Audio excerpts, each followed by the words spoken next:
Dungeons and Dragon Tactics for PSP. This is a tactical roleplay game, and it was released in EU on the 24th of August 2007, once again according to my research, and by research I mean Google/Wikipedia. So this is basically a Dungeons and Dragons game, but with the sort of like the console RPG tactic, sort of like board / computer RPG tactics kind of game. So I'm not really into Dungeons and Dragons that much. I've never played the sort of the card game or Magic the Gathering or anything. I have heard really good things about it. I do listen to a podcast called Retronauts, which has Shivam Putt, I think that's his name, who is very well up on Magic the Gathering, although I'm not really well up on it all. So I have listened to stuff on it, and I do know a bit about Dungeons and Dragons, but not so much. So then I got this for PSP just to see what it was like. I think I played it on emulator first before I took the plunge and made the purchase, because I'm picking up a lot of PSP games, but I'm finding it difficult to find time to play them. So what I did was I just tried a few first, and then any I liked, I bought the physical copy, which I think is probably the best thing to do, because sometimes they're a little bit more difficult to find. So this one, basically you pick some characters, which I'm assuming that they're from the Dungeons and Dragons franchise. Well, they are obviously, because they're different classes, and you basically have to there's a lot of different things to do. There is the campaign, and which is the one I played. I don't know if there's many sort of like extras after the initial campaign, because I haven't actually finished the game yet. I've just played about maybe a couple of hours of it, and this is just my initial thoughts. So it's not like a huge 20-hour deep dive into this game and all. It's just the PSP reviews that I do are mostly me just playing the game and then giving my quick thoughts on the game. So this one, there's different characters you can pick. They seem to be all different classes and stuff, and the story is okay. It's generic. It kind of keeps it keeps you going from one scenario to another. And if you've played a tactics game before, you'll know exactly what to do. You basically just pick your party. There's a few different characters you can bring with you, and then later on, then you can bring more characters as well. You can recruit them in the town, and then you can buy weapons for them and upgrade them and different things. There is it's a bit slower than other tactics games, and there's a few more things to do on the board as well, which was good.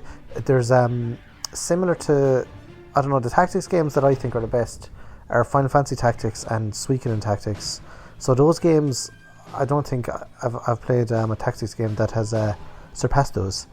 This one is, I imagine if you're a Dungeons and Dragons fan, you're going to love this, but I'm not a huge Dungeons and Dragons fan. Not that there's anything wrong with it or it's bad, I just haven't got into the scene at all. So I pretty much stick to the video games, not the board games or the card games. That's just my jam at the moment. But you never know. Once I get I see a lot of people get really into sort of the Dungeon Master thing, and the games, because it's like imagination and stuff, which is class.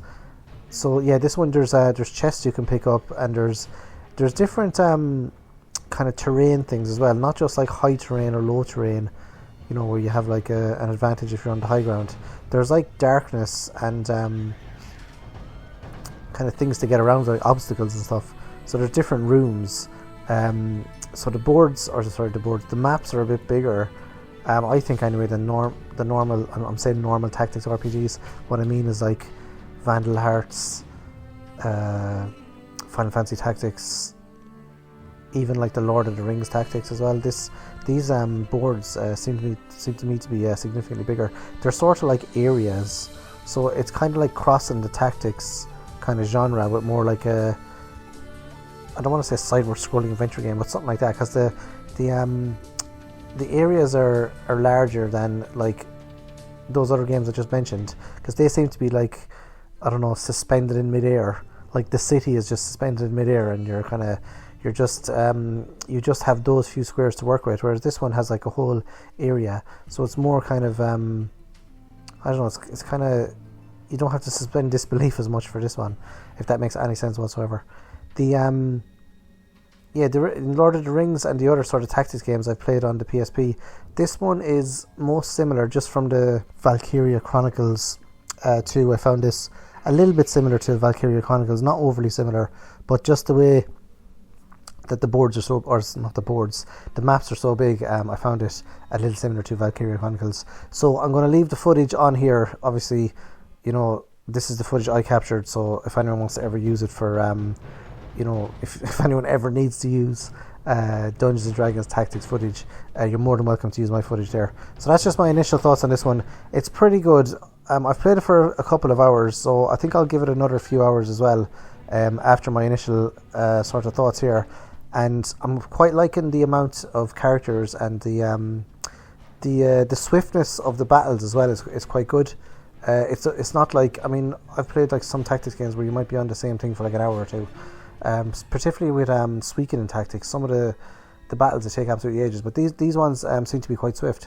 So there seems to be it's more like a journey, this one, rather than just a load of boards where you go to like sort of like different areas, and seems a bit more involved than other tactics games. But anyway, this one's pretty good. It's not the best tactics game I've ever played, but it's pretty good. So thanks for watching the video, listening, and adios. Thanks for watching the video and listening. See you later.